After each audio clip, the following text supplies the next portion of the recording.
Shirley Temple was the world's biggest child star. But behind the scenes she suffered years of abuse. Launched to fame at the age of just 3, Shirley Temple was one of Hollywood's biggest stars of the pre-World War II era. But, sadly, throughout her early career the child actress was repeatedly taken advantage of by many of the men she worked with. Here's a look at the silver screen icon's heartbreaking story. Born in Santa Monica, California, in 1928, Shirley Temple was pushed to perform by her parents at a very young age. By the end of 1932, she'd already been signed to Educational Pictures and appeared in her debut feature film, The Red-Haired Alibi. Temple's big break then came when she was cast in 1934's Stand-Up and Cheer. After appearing in Little Miss Marker, the youngster starred in a film especially written for her, Bright Eyes. And a year later, she was awarded a juvenile Oscar. Even President Franklin D. Roosevelt became a fan, declaring, "It is a splendid thing that for just 15 cents, an American can go to a movie and look at the smiling face of a baby and forget his troubles." According to Anne Edwards' biography, Shirley Temple, American Princess. Renowned for playing precocious characters capable of solving adult problems, Shirley Temple became a prolific actress over the rest of the decade. Two of her biggest successes came with the mid-1930s musical dramas Heidi and Curly Top. Her name and face also appeared on a wide range of official merchandise including clothing and toy dolls. But like many pre-teen actors, Shirley Temple struggled to sustain her success once the cuteness factor had gone. Indeed, her film output during her teens was both largely forgettable and rarely successful. And by 1950 the star decided to pack in her film career altogether at just 22.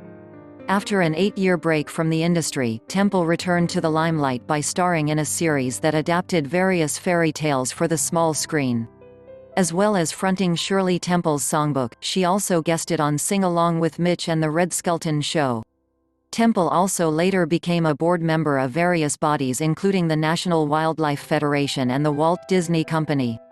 Temple's career changed course again in 1969 when she was hired as a U.S. representative for the United Nations General Assembly.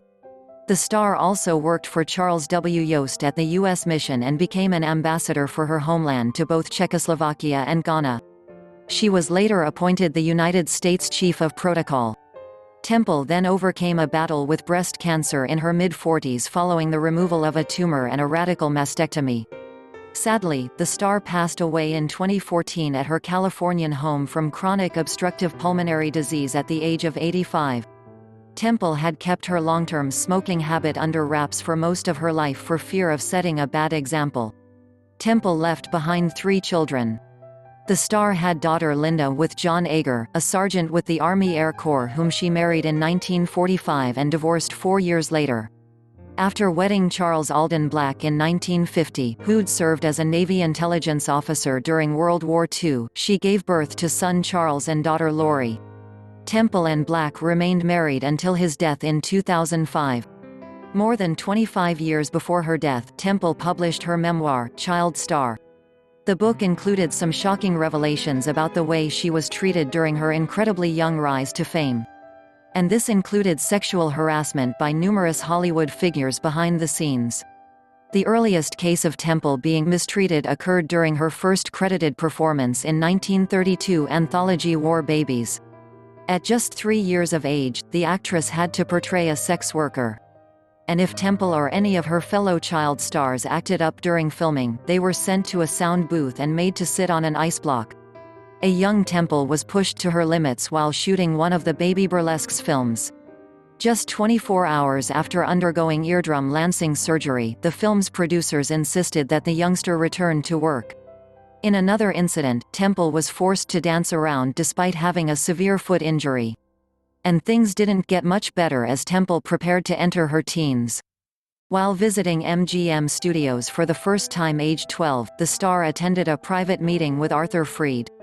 "I have something made just for you," the producer said as he reportedly exposed himself to the youngster. Temple was swiftly ejected from his office when she reacted with a nervous giggle.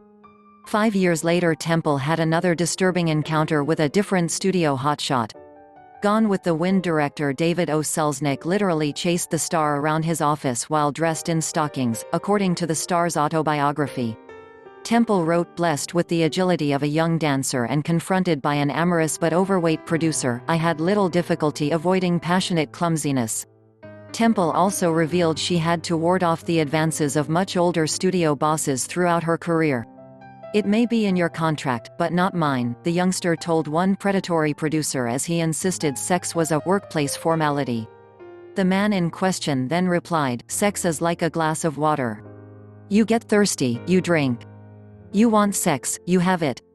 Temple didn't name that particular producer, but she did reveal the identity of a comedian who also tried to take advantage of her. George Jessel allegedly once unzipped his trousers and attempted to lift up the youngster's shirt. But Temple fought back, kneeing him in the groin. More and more the adult movie business seemed populated with a bunch of copulating tomcats, her memoir reads.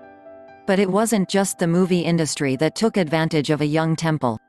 Her own father stole almost all of the $3.2 million earnings that a court order had demanded be placed in a trust fund. So an adult Temple eventually discovered that she'd been left with just a little over $40,000 due to her father's thieving. However, she claimed that she wasn't enraged or hurt over the betrayal. A young Temple also had to deal with several unpleasant rumors about herself, presumably the result of envy. For instance, some people believed that far from being a cherubic tot, she was in fact a much older dwarf. Temple claims in her memoir that this particular rumor became so out of hand that it was investigated by a Vatican official. A number of fans also believed that the blonde curly locks that became Temple's signature look weren't natural. Some even pulled at her hair to see whether it was in fact a wig. Temple wrote in her autobiography that she wished this rumor had been true, as she was forced to undergo a weekly hair wash with vinegar that made her eyes sting. Sadly, Temple also had to endure abuse during her first marriage. The star later revealed that John Ager was an emotionally abusive and often violent husband who regularly cheated on her and had a major alcohol problem. Temple thankfully managed to escape from the relationship when she filed for divorce after just 4 years. Share and subscribe Star News 24/24's channel. Thank you for watching video.